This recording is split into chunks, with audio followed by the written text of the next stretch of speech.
Sorry about that, guys. So, where we were left off, I just gave off the other names. ATP, or Attachment Therapy / Parenting, deliberately co-opts mainstream terms such as therapeutic holding, which is used by pediatricians and others to describe emergency restraint used only during therapy for the purpose of securing immediate personal safety. Uh, Affect regulation, which is used by many mental health professionals to describe a person's control over the outward display of emotions and behavior. Ordeal therapy, which is a label for some approaches that seek to block or cut some short problem maintaining behaviors. Trauma therapy, which generally seeks to treat individuals suffering from post traumatic stress disorder.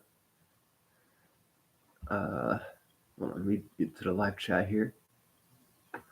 Again, if you'd like to follow along with this article, it is in the description down below.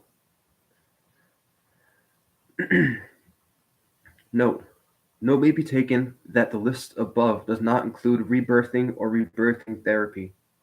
I'll go over that list again one more time for you, since kind of had to rush through it in the part one. The list of names for attachment therapy are Z therapy, rage reduction therapy, Theraplay, holding therapy, attachment holding therapy, attachment disorder therapy, reattachment therapy, holding time, cuddle time, gentle containment, holding nurturing process, emotional shuttling, direct synchronous bonding, breakthrough synchronous bonding, therapeutic parenting, dynamic attachment therapy, humanistic attachment therapy, corrective attachment therapy, developmental attachment therapy, dyadic attachment therapy, dyadic developmental psychotherapy, dyadic support environment, effective attunements, prolonged parent-child embrace, and conversion therapy. Yes, so take note that rebirthing or rebirthing therapy is not in that mentioned list. So, there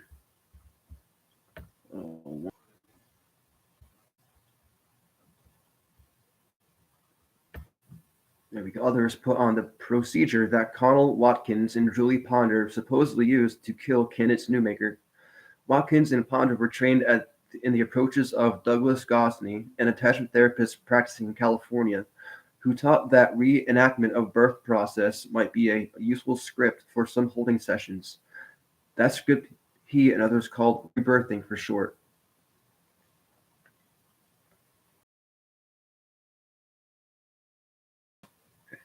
Attachment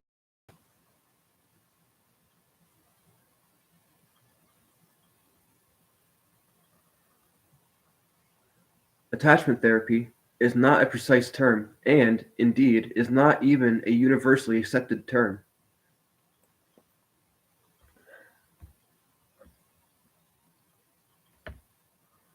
I'm sorry, guys. My Wi-Fi is acting up real bad.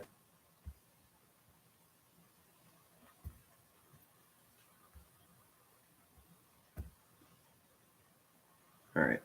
Attachment therapy, quote unquote, is not a precise term and, indeed, is not even a universally accepted term among those who practice it, because a person may be described as an attachment therapist on this website or in other places, does not mean that the person uses each and every technique ascribed to attachment therapy / parenting, or even subscribes to each and every belief that underlies attachment therapy / parenting, or ATP for short.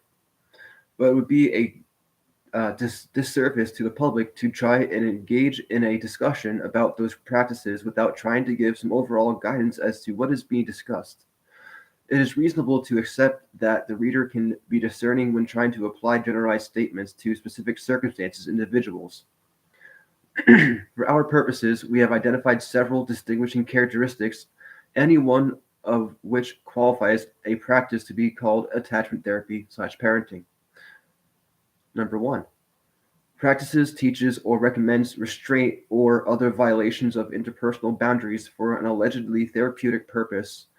The things mentioned are often deliberately confrontational and intrusive. Number 2.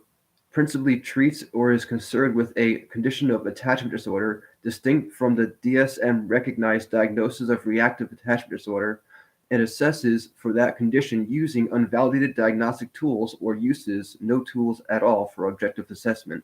It practices or, number 3, practices or recommends treatment based on a belief in the efficacy of any of the following: re-traumatization, catharsis, especially through expression of rage, fear, sadness, or other quote-unquote negative emotion, recapitulation, which is a reenactment or reliving of or redoing of stages of development or repatterning the brain. Number 4, adheres to unvalidated notions about child development or attachment, especially the so-called attachment cycle. Hold on, I gotta get a drink.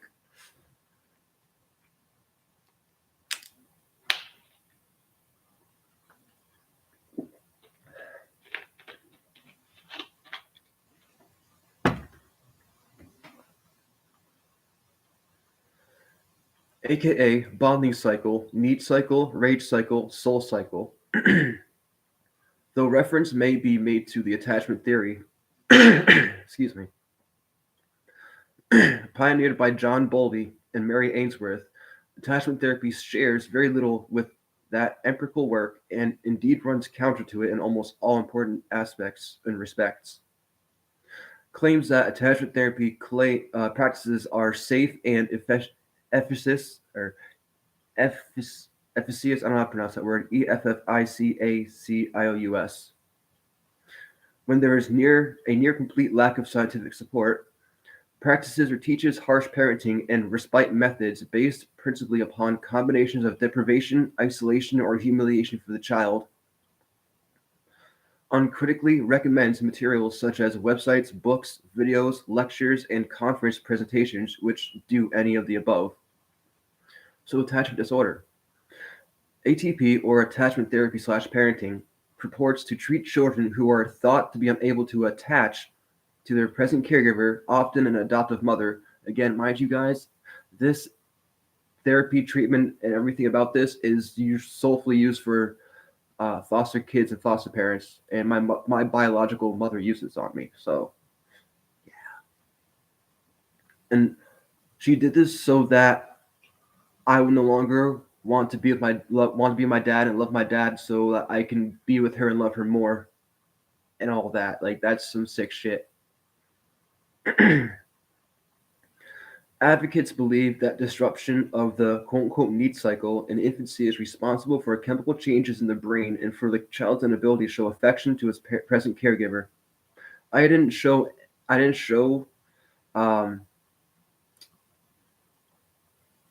affection to my mother because even at a young age, I knew she was a psychopathic, manipulating.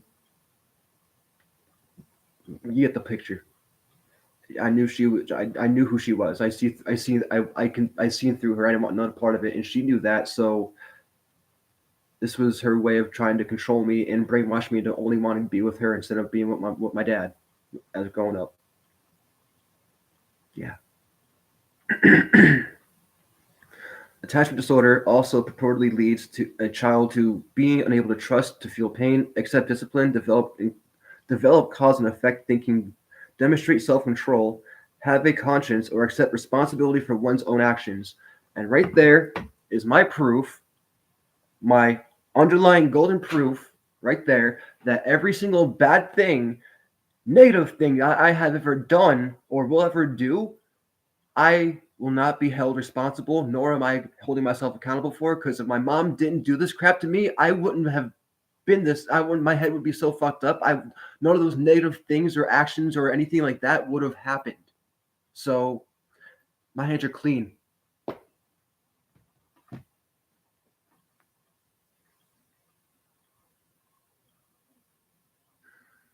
As a direct consequence of these, attachment disorder then purports to explain a plethora of other undesirable behaviors, including, but not limited to, lack of eye contact.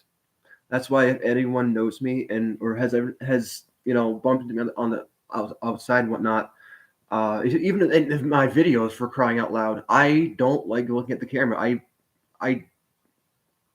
There you go. Torturing and killing pets, fire setting, bullying, preoccupation with fire and gore, frequent and prolonged tantrums, poor academic performance, although intelligent. Hi. Although I didn't kill my pets, but I did torture my hamster when I was a young child. When we were living in New Jersey, my mom was doing this to me. Yeah. I got nothing to hide, guys. Nothing to hide. However, my mom has everything to hide.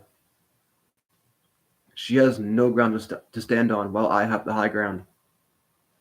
I'm an open book. I got nothing to hide. I was bullied too. I wasn't a bully. I was bullied. Those of you in Hanover area. Also, the bullying I received from those in Pittston area and the teachers as well. Kelly Diaz, Miss Diaz, talking straight about you. Deliberate property destruction, obstreperousness, which is to be very loud and piercing, and that I very am. When I scream, my voice pierces. Quote unquote crazy lying, and superficially charming with strangers. Yeah, superficially charming with strangers. I remember my mom telling me multiple times when I would go trick or treating as a kid, I would walk in the house and sit on the couch and make myself at home. You wonder why? Because you fucked my head up and you've abused me. You fucking wonder why. So back to the whole bullying thing. My mom was abusing me and sexually assaulting me, and then I had to go to school to Hanover area, Hanover Memorial and Linwood Elementary. I had to put up with your people's abuse, okay? And then I grew up and started with my dad as a teenager, and all of this already had taken effect and has solidified in my brain. I was already fucked. And going through that and being the way I am, and then having to deal with you people at Pittston area and the teachers, Miss Diaz, Miss Kelly Diaz, calling you out, you bitch. You people who bullied me and the teachers that freaking bullied me in school, you people are lucky that I'm not the type of psychopath to fucking kill you. Because attachment therapy / parenting advocates claim that attachment disorder is an extremely serious problem, and left untreated, attachment disorder children can maim, kill, and torture without conscience or feeling. They say that children with attachment disorder grow up to be such persons as, quote, Ted Bundy, Charles Manson, Adolf Hitler, and the teenagers who shot up Columbine High School. Hanover and Pittston, along with the fucking teachers, you motherfuckers are lucky I didn't fucking kill you. Fucking lucky I'm not the psychopath to fucking kill you. Put up with your fucking bullshit when I was being abused and assaulted by my own fucking mother. You people are fucking lucky. You are fucking lucky. What's up, guys? Lord Steve's Royal Guard. What's up? PatCon. What's up? So, with that being said, people are lucky I'm not the type of psychopath. Not the type of psychopath to go. Because I remember a time where I was in my social studies class in Pittston area with Miss Diaz, Kelly Diaz, and it was junior achievement, basically learning how to do taxes and adult stuff, right? I couldn't comprehend any of the crap, and I got stuck at one point, and Miss Diaz said, either you're going to do this or you're going to sit on the floor next to the wall and stay there. Pretty much humiliating me because I had everyone else that was going, walking around was laughing at me, pointing at me. And about last month or so, I fantasized telling her and sticking up for myself. You know what, you fucking bitch? You are lucky that I don't. You are fucking lucky that I don't hurt you right now, and for humiliating me. So I'm out of here. Peace out. Also, if you want to call the cops, go the fuck ahead. I don't give a damn. I can walk home. I know how to get home. Like, you people who bullied me and fucking tortured me in school, along with you fucking teachers, you are fucking lucky that I'm not the psychopath to just want to fucking kill you like that. You are fucking lucky. Anywho, accepting Freudian notations about repressed emotions and memories, attachment therapy / parenting advocates attribute development of attachment disorder to bad experiences as an infant at birth, in the womb, or even at conception. What they consider to be memorable experiences reflect highly unorthodox ideas. For example, if a pregnant woman considers having an abortion, those negative thoughts are conveyed to the fetus and become the basis for a quote unquote attachment disturbing experience which remains with the child after birth into an adulthood. Now, I recently discovered that psychosis runs in my mom's side of the family hereditarily, and my great aunt or one of my aunts apparently uh, committed suicide, and my mom's psychopath. So you got to question if externally, if not externally or internally, if not both externally and internally, my mom gave birth to it and created a fucking psychopath against my will.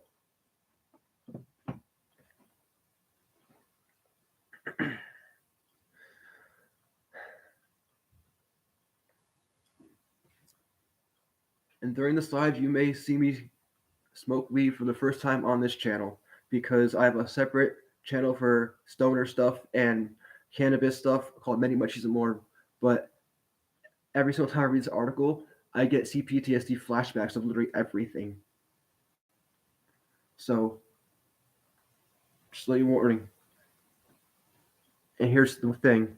Smoking weed does not make you a bad person, just like going to church does not make you a good person, because there's a lot of false Christians in the churches, and the churches today are so lukewarm is why I don't even go to church anymore, because it is bad.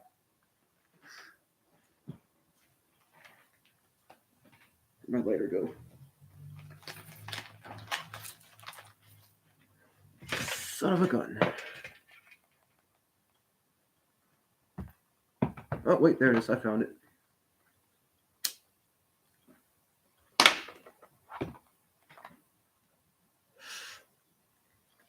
Anywho, so with that being said, the whole negative thoughts are conveyed to the fetus and become the basis for an attachment disturbing experience, which remains with the child after birth and into adulthood. Replace the thoughts of an abortion with the thoughts of psychosis and the mother herself being psychotic.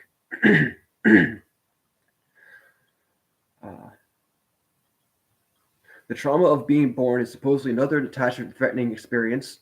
The trauma of conception, when drunken sperm attacked the egg, is still another such threat. Now, I asked my dad if he was intoxicated during that time. He said no. He remembers that specifically.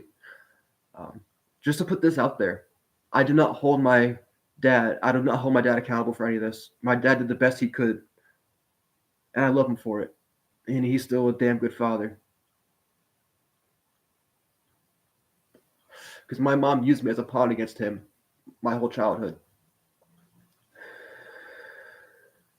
Disturbing the disturbed. Attachment therapy / parenting claims to know exactly how to treat every attachment disordered child. Every such child is believed to be filled with rage, quote unquote, towards their biological mother for her early neglect and abuse, but instead takes it out on the adoptive mother, often to the exclusion of any others. Mind you, again, this crap was meant for foster kids and foster parents. My mom used this child abuse on me. Lord Stewie's Royal Guard. What's so funny? Oh my god, Pat Con has a wrench. What does that even mean?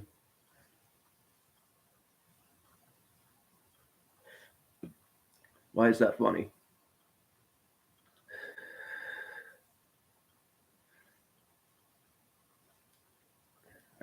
So attachment. Every such child is believed to be filled with rage, quote unquote, towards the biological mother for her early neglect and abuse, but instead takes it out on the adoptive mother, often to exclusion of any others. Blaming the biological mother can certainly serve to make this intervention more attractive to adoptive parents. Again, my mom used this to try to brainwash me into not wanting to be with my dad anymore because I knew at an early childhood age that she was an evil, manipulating psychopath and abusive. Every disturbed child has supposedly learned in the womb or in infancy that the world is not a safe place and has developed dysfunctional survival skills. As a result, such as refusing to make eye contact or allowing anyone who matters to get close, not trusting anyone, especially the present caregiver, an attachment disorder child is characterized as needing to be in control of every situation, fearing he will die if he gives up that control. Even infants are alleged to be motivated by this fear of dying. Attachment therapy often treats attachment disorder by quote unquote disturbing the disturbed. As some advocates put it, it is designed to create conditions that supposedly release pent-up rage, which usually means deliberately enraging and terrifying a child, or turning a tantrum or outburst into a more prolonged quote-unquote holding session, playing on the belief that the child has an allegedly pathological need to be in control and to avoid physical contact. The child is held restrained by a parent and or therapist.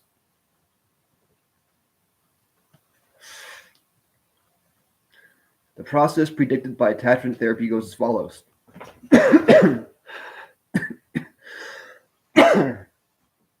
1. The child struggles to get out of the hold, then the holder matches all resistance. Bruising is not uncommon, which explains why my mom had me wear long sleeve shirts a lot through my schooling childhood. 2. When the child fails to free himself, he feels like he is dying and panics. Fear and frustration turn into anger. 3. In time, the real target of the anger, the biological mother, is identified, which in this, sometimes I had to lie. I had to make shit up in order to get her off me. Sometimes she bought it after hours of being restrained and pinned down and her licking my face and being screamed at. Sometimes she'd buy it, and sometimes she wouldn't, and it would go on even for like hours more at a time. Sometimes it would be multiple holding sessions in a day.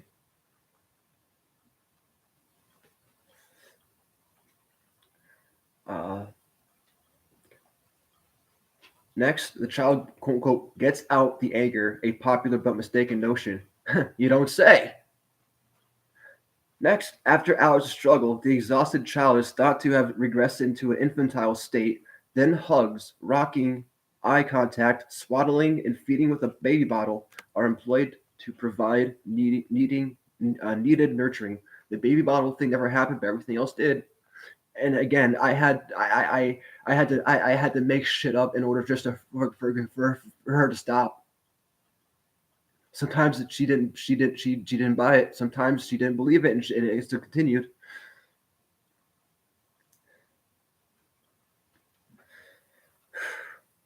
Holdings typically take up, and all of this started when my mom decided to move to New Jersey, so that my dad couldn't get to see me as much as he wanted to. Because when her and my dad split up, she got full custody, and he was only allowed visiting on weekends. Him and my dad's side of the family. And sometimes my mom would tell me, if you behave in school, this, that, and the third, if you behave, I'll let you see your dad and Nan this weekend. If not, you're going to be punished with chores and holding time. Sometimes I was good the whole week in every way, shape, or form, and my mom would literally find a reason to be pissed off at my dad to not have me see him, and I'd be stuck with her over the weekend, being tortured and abused.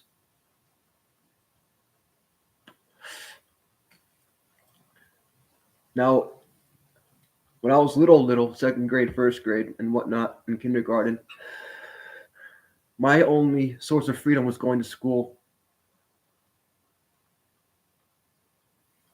Imagine the hell I went through when it was a weekend, when I wasn't allowed to see my dad and my grandmother and my great-grandmother. Holdings typically take 2 hours, with the child quote-unquote raging much of that time. Some quote-unquote breakthrough holdings last 1 or 2 days.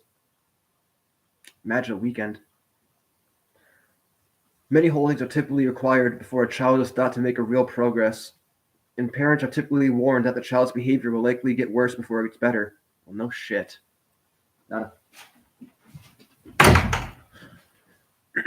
During the holding process, the holder tries to get the child to face what the therapist believes is the original source of his rage.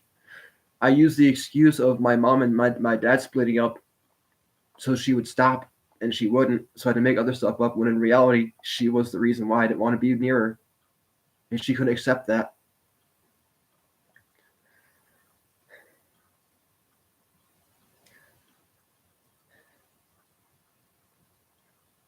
During the holding process, the holder tries to get the child to face what the therapist believes is the original source of his rage.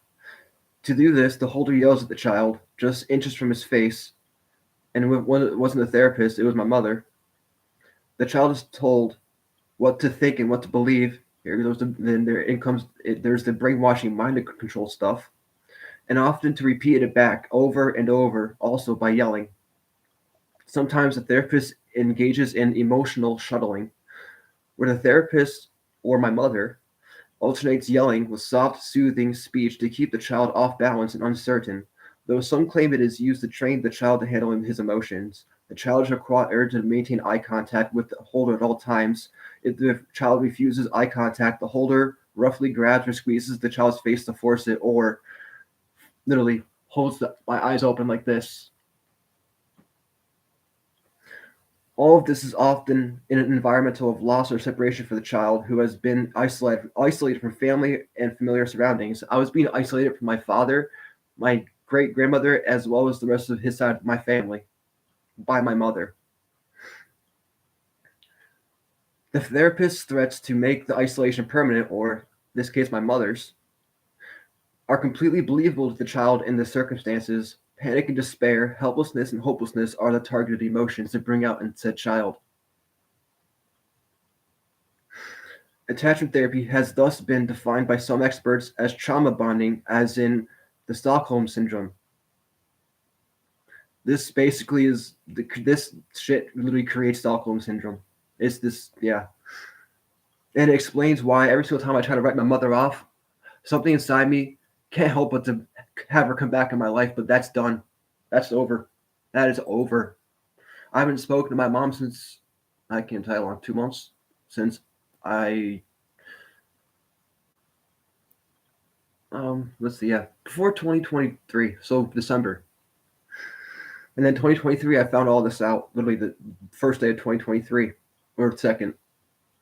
I read this article and everything, I remembered everything at once. I still get PTSDs, flashbacks of things that I haven't seen yet. I'm just remembering for the first time. I'm still going through it. I'm very unhinged, and I'm trying to handle it the best I can.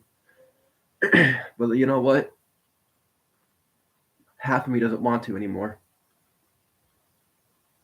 Half of me just wants to cut loose and just go off.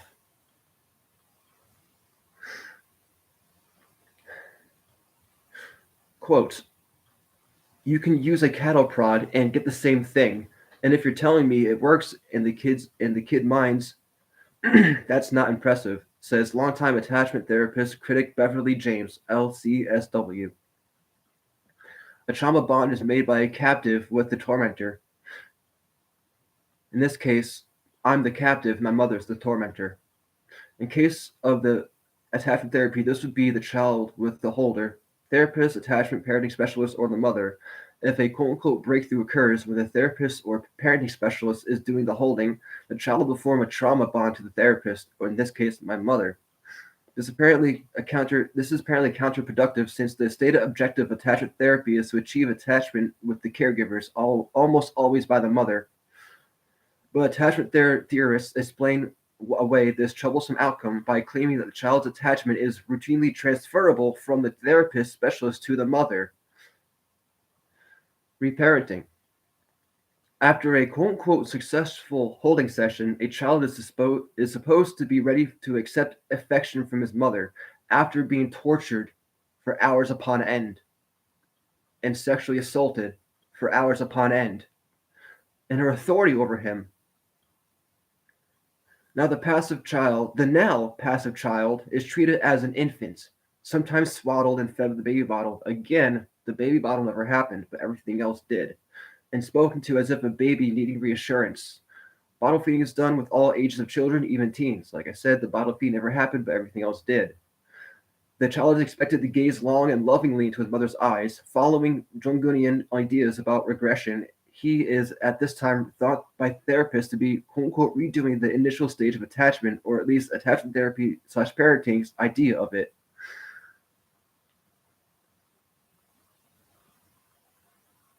No, scholars at work.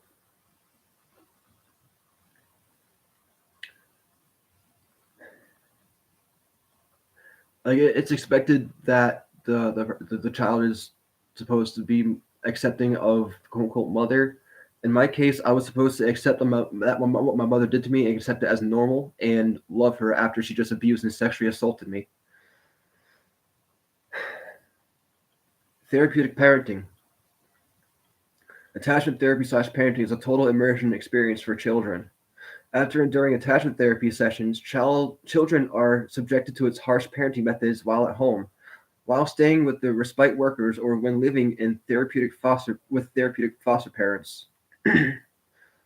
Parents are advised to maintain control over a child with firm and continuous pressure, i.e., strict discipline, as if the child was hemorrhaging to death.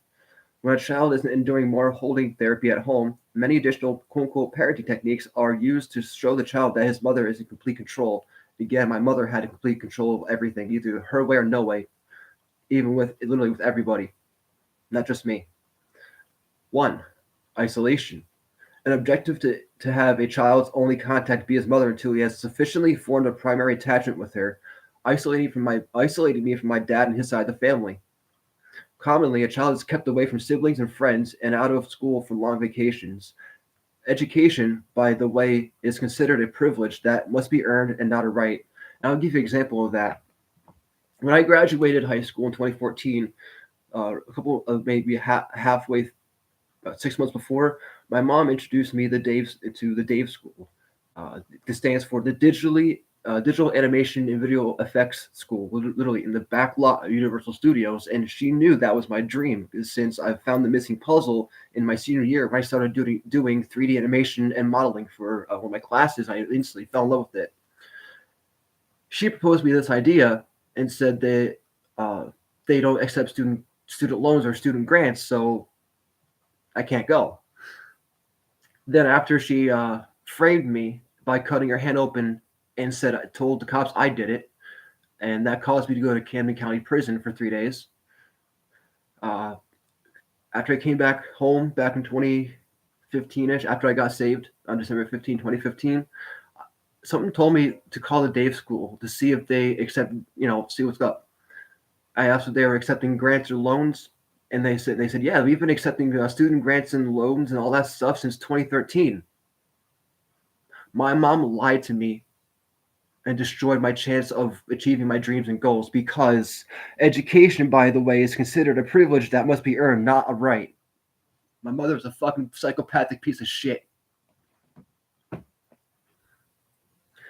He may also be kept away from extended family members, i.e., my dad and his side of the family. My mom kept me from them so she could abuse and torture me and sexually assault me more. By the way, she made sure there were no witnesses around when she did this to me so that no one would believe me. Excessive exercising. If a child does something the wrong way, for example, answers a question with an I don't know, he will be assigned push-ups or jumping jacks exercises, supposedly to adequate levels of oxygen in his brain. My mom made me do jumping jacks. Pointless chores. Tasks are assigned for their maximum unpleasantness, repetitiveness, and uselessness. Shoveling manure is often mentioned.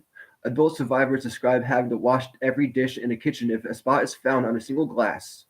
Yep, that's where my detestment of washing dishes comes from. and pretty much every other chore: sweeping, mopping, dusting, etc. Several report having to move a woodpile from one place to another and back. One had to pick up dog feces and leaves with her fingers. Next, inadequate diet/starvation.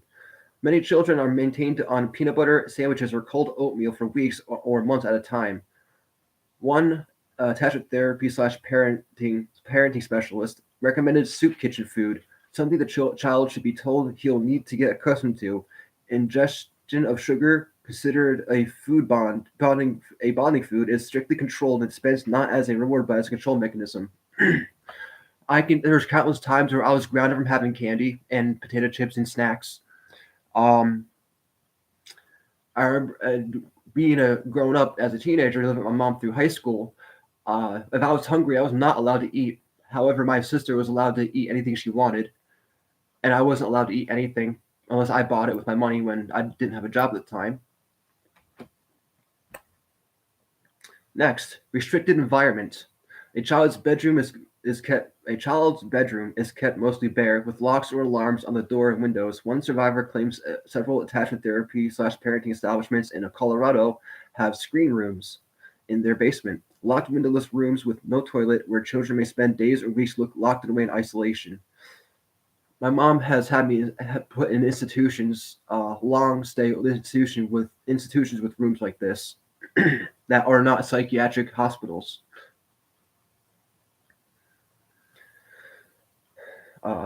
Attachment therapy/parenting paradoxical techniques.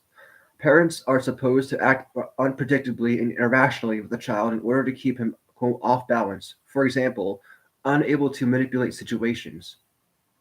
Another attachment therapist paradoxical practice is making a child gorge on any food he may have been caught sneaking. Demonizing.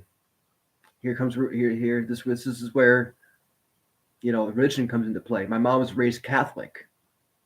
I was quote unquote raised Catholic, and I renounced Catholicism when I accepted Jesus Christ as my Lord and Savior and became a Christian on December 15, 2015.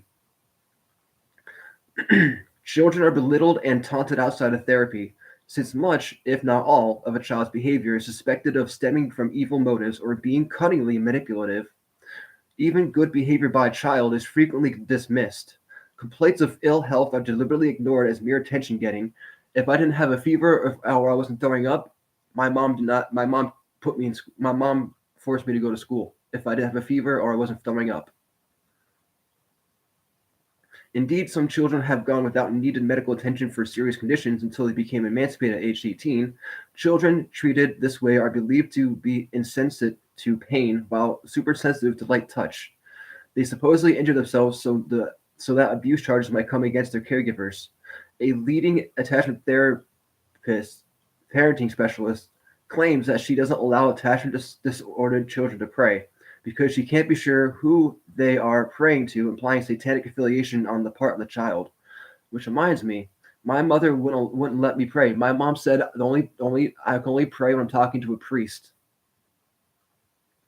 That's another big thing with Catholicism. You're not allowed to talk about God unless it's with a priest, and that's wrong. Compliance training. Children are expected to comply with all adult requests with alacrity, fast and snappy and right with the first time, just the way mom wants it. And God help you if you didn't do it that way. Because if I didn't do that way, there was more holding time. Is the refrain. Orders are to be obeyed unquestioningly. For example, should a child fail to close an upstairs door, he may be ordered to do it fast and snappy. Hundreds of times. I remember doing the whole flush the toilet thing. As a gauge of a child's unquestioning obedience, he may be frequently asked to repetitively flush an unused. There we go. Once repetitively flush an unused toilet, which she did. One session with a child was observed on videotape where she was put through what therapeutic foster parent TFP called your basic German Shepherd, repeated rapid commands of come back, go back, sit, and stand, as if she were a dog. Strong sitting. Resembling the old standby of standing in the corner, strong or power sitting is not used for just punishment. At frequent times during a day, a child is required to sit, tailor fashion, utterly motionless for 10 to 30 minutes at a time. A required length of time is set at the beginning, usually 3 minutes plus 1 minute for each year of age, but the time does not start to run until the child has gone completely motionless and staring straight ahead, so the actual sitting can run into hours. Yep, that's yeah. I remember my mom enforcing my great grandmother to do this to me, or she'd never see me again, and as well as my dad, or he'd never see me again. At the kitchen table, because these techniques are abusive on their faces, parents who use them fear discovery by others. Hold on. Because these techniques are abusive on their faces, parents who use them fear discovery by others who will not understand. My mom has literally brainwashed and manipulated everyone of her side of the family, my stepdad's side of the family, as well as close family friends, that she is the best mother in the world, that she's done good things for me and people and other people, that she would never do something like this to me. Yeah.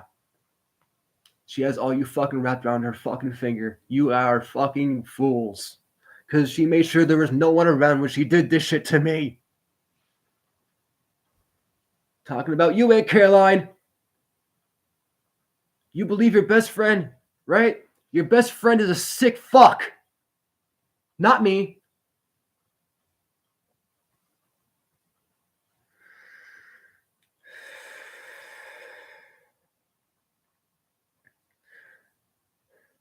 Quote, I'm sorry. They develop almost cult-like behaviors of defensiveness and secrecy. Or they do good things to paint them to be a good person. My mom is not a good person. Even better of an example. Because what kind of an abusive mother would take their 10-year-old son to Disney World, right? Hold up. What kind of an abusive mother would take their 10-year-old son to Disney World for his birthday? Because I have an example of how she fucking beat me senseless while we were on the trip in Florida. Because the one day she had recorded the crowning of Cinderella at Magic Kingdom, literally with the camcorder. The next day we woke up. I was reviewing the past, the film what we recorded the day before, Magic Kingdom, and I decided, she was making breakfast, and I said, you know what? I decided to do, be funny, like, hey mom, what you making? Little interview. I was a kid. I was a fucking kid. Okay, because I stopped at the part where the Cinderella was about to be crowned and whatnot, and I did not know as a kid that if you stop what you're watching and record, I did not know that it was going to record over what you were watching. I was a kid. I did not know. So I'm going to the kitchen. Hey, mom, what you cooking? And she's like, oh, just under third. She turns around, and she instantly starts sprinting towards me, raising her hand, screaming, and hollering. And I instantly ran towards back to the bedroom, shut the door, and she burst the door open, yanked the camera out of my hand, stopped it, and went back and found out that I recorded over the crowning of Cinderella because she recorded that for my sister who she was pregnant with at the time and started beating me. She started beating me vehemently and then expected me to be happy because we're going to Animal Kingdom in the next in 10 minutes and pretend nothing ever happened. Like pretend nothing that none of that ever none of that just happened. Me be happy because we're going to Animal Kingdom.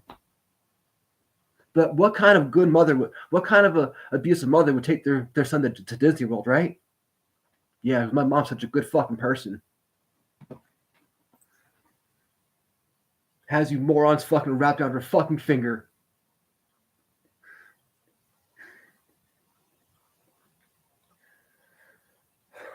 Children, for their part, appear to react as hostages would. Therapeutic parenting has been likened, even by some advocates, to brainwashing. As I went over in the part one, the things that literally make this all brainwashing and mind control. Quote, I know what you're doing to these kids. You are brainwashing them.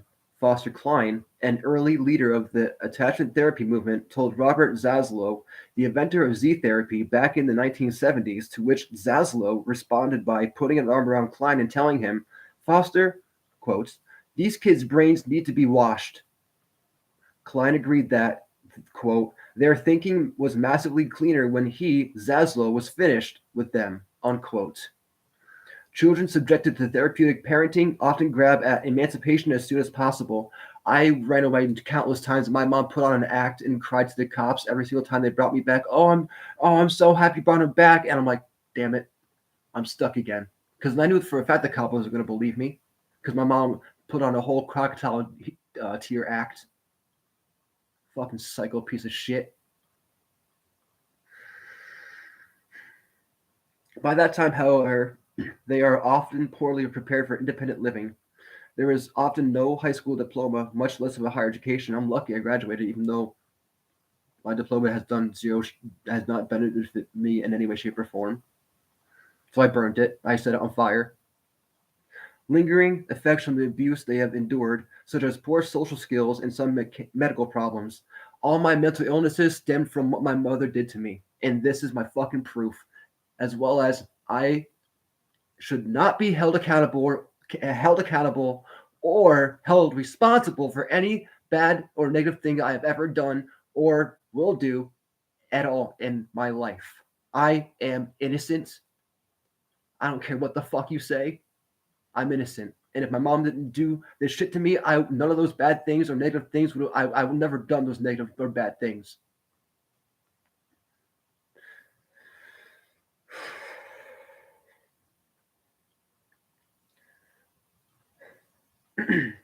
And bitter estrangement from their parents. If the children were in trouble in the first place, the adults they have become often are. Hi. Attachment therapy / parenting practitioners and parents steadfastly blame the child for that. Yup. All my life, I was told I was the reason why I am the way I am. I'm the problem. I'm the problem. My mom's not the problem. I'm the problem. I have to change. I was never the fucking problem!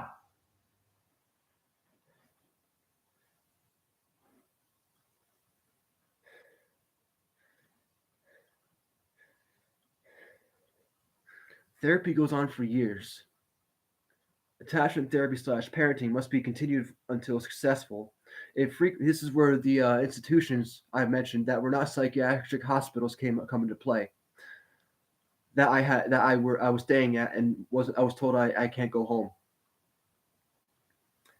It frequently involves an expensive $7,000 to $10,000 two-week intensive at an attachment therapy center, with the child going through holding therapy in the morning and staying the rest of the day with the therapeutic parents, practicing chores and obedience. During those 2 weeks, the child typically sees little of his parents, the people to whom he's supposed to be attaching to. It appears that children rarely achieve dramatic breakthroughs during 2-week attachment therapy / parenting intensives.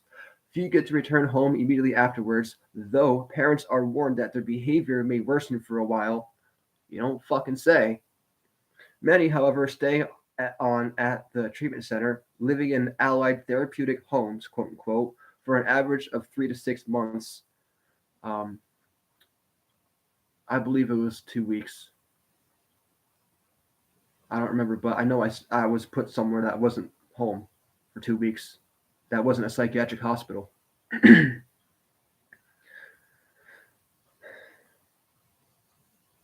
Some children prove incorrigible and spend the remainder of their childhood and adolescence in such places. The charges for such extended treatment have been known to reach $5,500 a month per month or more. Success is considered achieved when a child gives eye contact and affection to a parent on the parent's terms, quote unquote, when and how they want it, and not just to meet the child's desires for affection or reassurance. For example, only the parent determines the time and place for a hug and where the arms are to be placed. Also, previously observed bad behaviors must significantly abate or disappear. A successful treated child is, attachment therapists / parenting advocates say, quote, respectful, responsible, and fun to be with. In fact, there are a few successes with attachment therapy / parenting, though ATP advocates have many anecdotes of success made by parents. There is no scientifically valid evidence in support of its efficacy, as even their own anecdotes reveal every apparent short-term success in treatment is almost always followed by apparent relapses. When an ATP center was asked once to produce a favorable testimonial from a former child patient who is now an adult, it couldn't or wouldn't do so. Experts think that short-term successes are, in most cases, a consequence of the, quote, trauma bonding discussed earlier.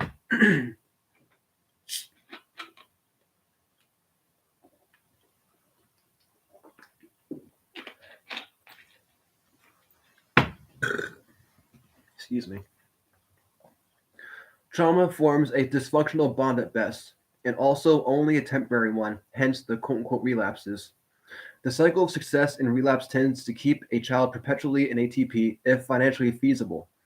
Those children treated and claimed to improve over time with ATP are, in the opinion of the child development experts, more likely to have done so due to changes wrought by the normal maturation process, or for other reasons totally unrelated to ATP. ATP can and does become a way of life, but invariably it is a long, difficult, time-consuming, tiring, and unhappy time for all involved, especially for the victim, the one who went through it all. The concept of respite care becomes an essential one as parents, indeed the entire family, become weary and stressed by the constant effort and harshness of their own actions toward the child. My mom denies all this, and yeah, she thinks she's a good person. When it wasn't for her putting me through this, I wouldn't be so fucked up. I wouldn't be the fucking person I am. I wouldn't be the monster I am. Many families struggle or collapse financially as a result of the substantial cost of attachment therapy / parenting. Some families may break up as a result of ATP. ATP therapists reinforce the victimhood and high value of the mother in attachment disorder, often at the expense of the father. Basically, my mom got validated. And let me give you a little story. Before she found this therapy technique in holding time, I was put through therapy after therapy after therapy. My mom said I was a problem. However, once the therapist realized that my mom was the problem and not me, she yanked me out, and I got sent to a new therapist. And then once they figured out I was not the problem, she yanked me out again. And this cycle repeated over and over and over and over and over until she found Dr. Applebaum, who taught her all of this abusive, child abuse, sexual abuse shit. Some families have abandoned attachment therapy / parenting out of necessity and report that their quality of life immediately improved. See, my mom used it to have control, to install control over everything. Children subjected to ATP for prolonged periods are literally robbed of their childhoods, and many grow up resenting it in their families. You don't say. And there is a growing number of people who now identify themselves as adult survivors. Another reason why I'm making these videos is to promote awareness of this child abuse, this attachment therapy, this holding time. I'm making these videos also to raise awareness for this child abuse that's still going on to this day, as well as is there anyone else out there who has gone through this and has healed from this? Because I am trying to heal from this. I want to be cured.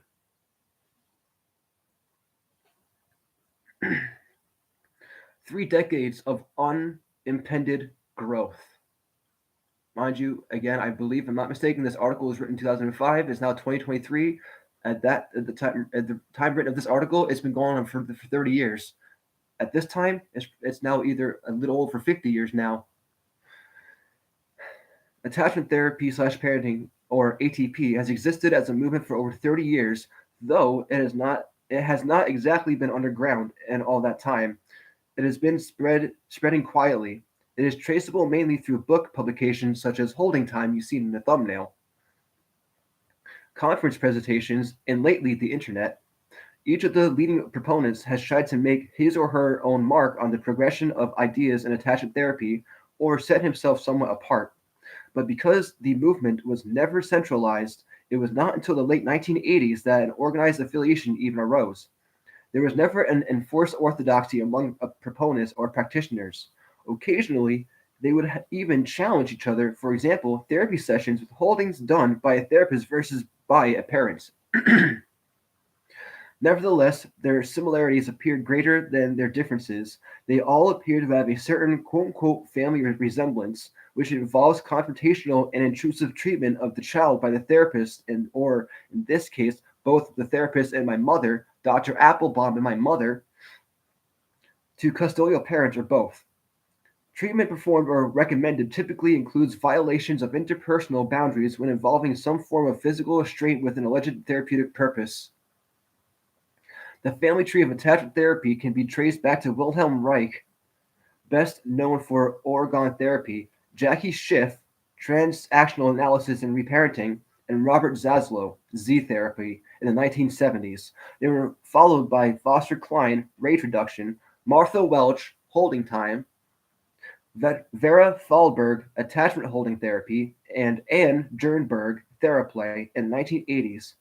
The 1990s saw the rise of Nancy Thomas and Deborah Hage, Therapeutic Parenting, Terry Levy, Holding Nurturing Process / Corrective Attachment Therapy, Elizabeth Randolph, Humanistic Attachment Therapy, Gregory Keck, Holding Therapy, and Ronald Federschi, Adults Only, in the 1990s. And finally, the emergence of Daniel Hughes, Dyadic Attachment Therapy / Developmental Attachment Therapy / Dyadic Developmental Psychotherapy, and Brian Post, Dyadic Support Environments, in this decade. From its beginning, attachment therapy has been largely ignored by the mental health professions, including state regulatory boards. Until recently, it had not been taught in any form at accredited universities. Instead, ATP techniques were developed and widely disseminated through word of mouth, training videotapes, privately published books, adoption agencies, and lately the internet. Parents introduced to ATP in this way are ushered into deeper involvement through seminars, conferences, and parent support groups. There is distinctively a dearth of scientific and academic support for the techniques promulgated, but the professional silence to date about attachment therapy has given it an apparent legitimacy by default. This appearance of legitimacy has been enhanced by courses about attachment therapy that award professionals credits that count toward the continuing education requirements of their governmental licenses, commonly called CEUs. The catch of professional approval, or at least acceptance, can be a significant factor in getting some professionals to set aside their personal reservations about the practices they see in attachment therapy / parenting. The low-key marketing and even lower profile professionalism have permitted attachment therapy to avoid, for the most part, any significant oversight by society at large. While a few practitioners came to the attention of state regulators from time to time, none are known to have received any significant sanction or restriction to their practice until the mid-1990s. See particularly the cases of Foster Cline, MD, and Elizabeth Randolph, PhD. The prevalence of MSWs and LCSWs and attachment therapy ranks also gave them peer access to caseworkers in adoption agencies and departments of social services whom they can use to blunt opposition their practices and invoke adoption privacy regulations to mask their activities from general notice.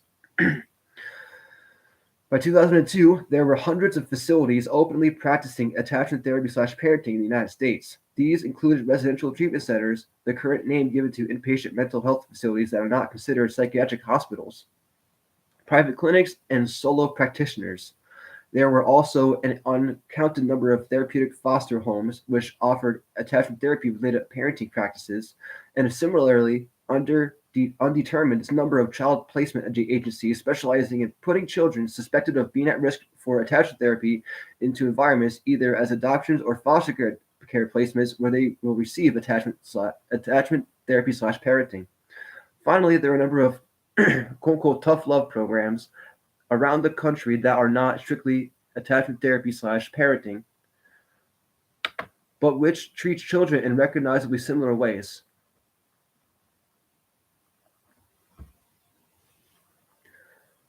Uh, Arguably, the most well-known of these are so-called wilderness programs, where adolescents are given boot camp-like experiences of physical and emotional stress with the intention that they confront their attitudes which their families find objectionable. These programs share with the attachment therapy slash parenting the discredited notions of catharsis of repressed anger, disturbing the disturbed, and age regression to deal with traumatic events. The abusive nature of these programs is slowly coming to light and are raising public concern. For example, recent events in American Samoa.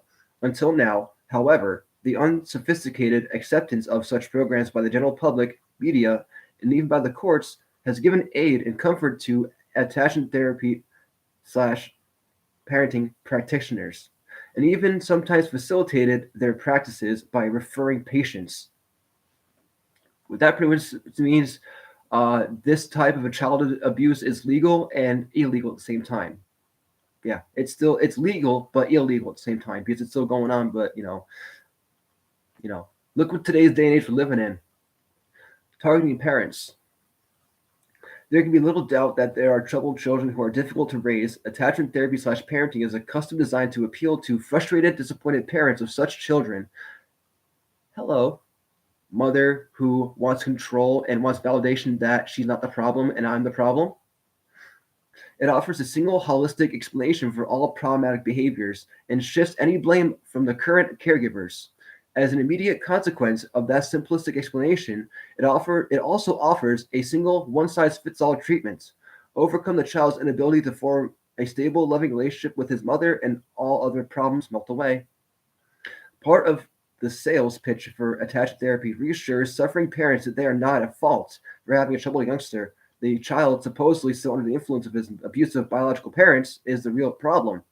Again, this is meant for foster kids and foster parents, not for biological mothers and children.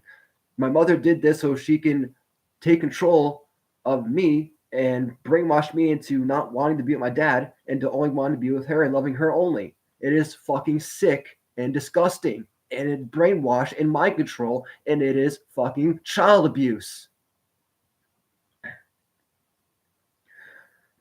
This is also a point made repetitively to a child while in therapy. Parenting skills are never questioned, though mothers often repeatedly adopt newly learned attachment therapy parenting methods. Attachment therapy even has a title of honor for every woman who brings a child into attachment therapy, quote unquote, awesome mom, co opting the Old Testament adjective for God. If anything, parents are chided sympathetically for trying too hard, for having put up too long with an abusive child. Number one rule of attachment therapy slash parenting is take care of yourself first. I was never a problem with my mother. My mother had a problem because I saw her for what she was, and she couldn't accept the fact that I didn't want to be with her or live with her, and I wanted to be with my dad and live with my dad because she's a fucking psycho.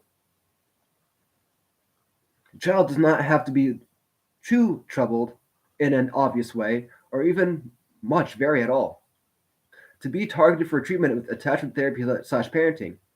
All the child has to be is distant, cool, and unresponsive to parental affection or have normal cultural aversions to direct eye contact. My mother wonders why I didn't, because she was keeping me from being with my dad. And I didn't want to live with her, and she couldn't accept it. She's a fucking psychopathic, manipulating, control piece of shit. These can easily be the case between new parents and an adopted child. But even a toddler suspected of being overly friendly to strangers or a baby who does not manage eye contact during nursing, a real trick to do, can be labeled attachment disorder. Again, in attachment therapy slash parenting, the fault never lies with the current parents or with their manner of interacting with the child, which can just as easily be the real problem. Since it is the parents who make the decision whether to place a child in therapy, HCP is pitched to the parents as an attractive alternative to the difficult work of conventional family therapy. though it should be noted that some attachment therapists may suggest a separate attachment holding therapy for the parents, in addition to that for the child. Pseudoscience. Attachment therapy is an unvalidated psychotherapy, meaning that there is no scientifically acceptable evidence for its efficacy. Moreover, because of its violent nature, it cannot be considered safe. Indeed, there have been deaths from it. Even the condition for which attachment therapy/parenting is an alleged treatment, attachment disorder, is an unrecognized outside of attachment therapy. There is one relevant diagnosis appearing in the American Psychiatric Association's Diagnostic and Statistical Manual, or DSM-IV for short, called reactive attachment disorder, or RAD for short. The AT community has latched onto RAD as a rationalization for using AT, even calling children radishes, but unjustifiably so. The DSM-IV considers RAD to be very uncommon, i.e. rare. The diagnostic criteria are very strict and almost no child labeled RAD in attachment therapy actually meets those criteria. Moreover, a RAD diagnosis must be differentiated from other more established diagnoses such as ODD, PTSD, ADHD, PDD, bipolar, and autism. The American Psychiatric Association has recently, in June 2002, issued a position statement warning against the use of attachment therapy in the treatment of RAD, pointing out that all of the forms of coercive restraint are contradicted. The American Professional Society on the Abuse of Children, together with a unit of American Psychological Association in 2006, strongly recommend against the use of ATP methods and approaches, even calling for a child welfare official to consider them suspected child abuse. There have been many other position statements taken for which occur upon this page. There was only one study of the efficacy of attachment therapy to have been published in a peer-reviewed journal, Meyerhoff, 1999. It involves neither randomized controlled trials nor clinical controlled trials. It is called quasi-experimental by its own authors, and firm conclusions cannot be drawn from it. Also, the study of only measured performance in one dependent variable, aggression and non-attachment disorder,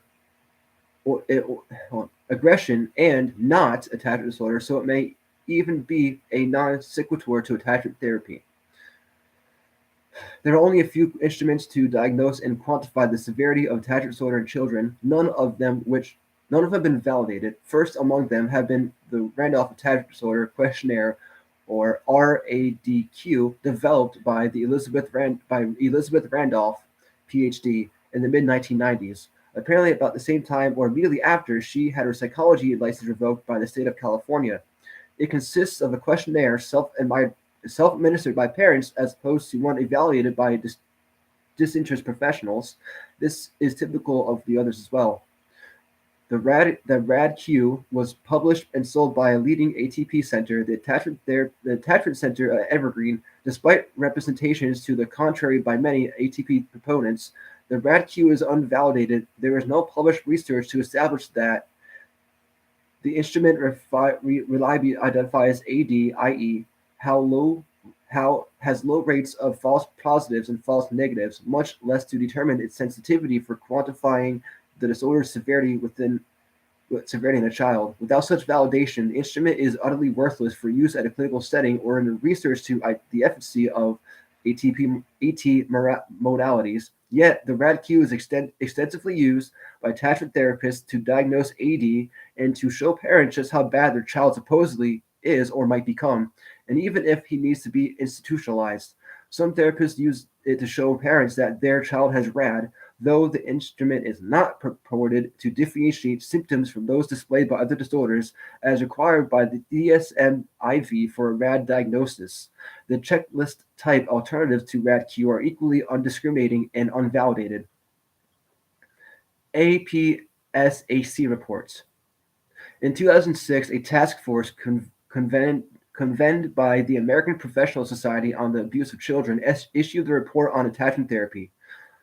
Report of the APSAC task force. Report of the SAC Task Force on Attachment Therapy, Reactive Attachment Disorder, and Attachment Problems. Child Maltreatment, February 2006, 11-1 semicolon 76-89. This report found the unvalidated practice of attachment therapy, its parenting methods, and use of the attachment disorder diagnosis inappropriate for all children. Quotes.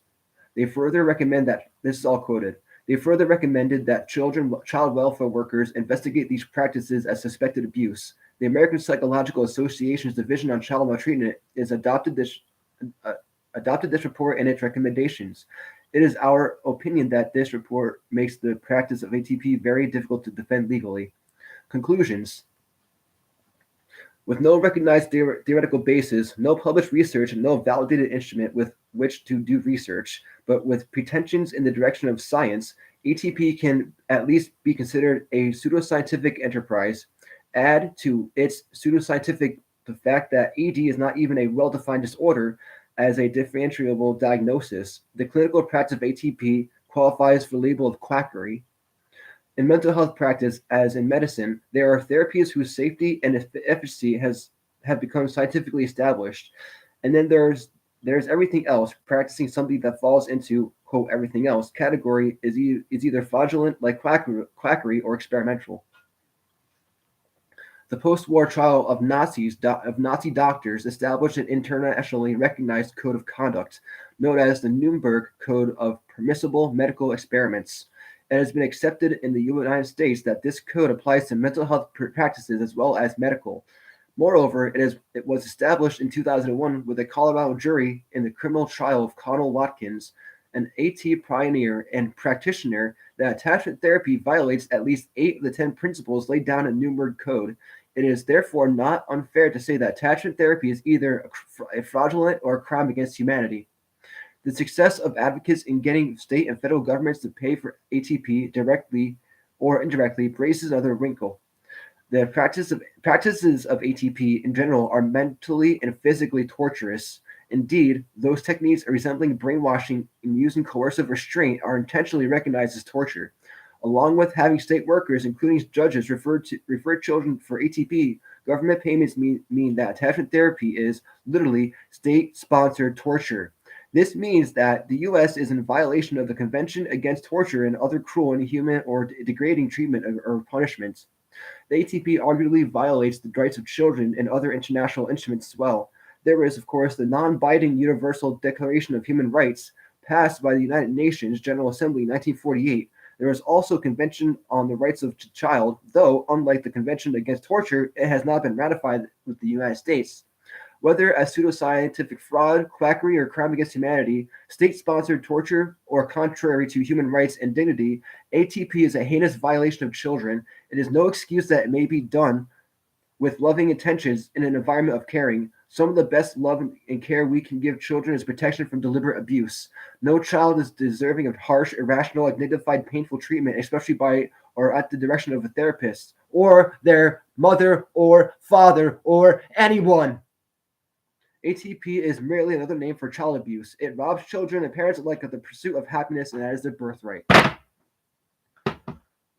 So, again, holding time therapy and attachment therapy, my mother put me through all of this shit, and she has been living scot-free, away from consequences. You know what, Darlene Epler? That time is now up because you have now been exposed.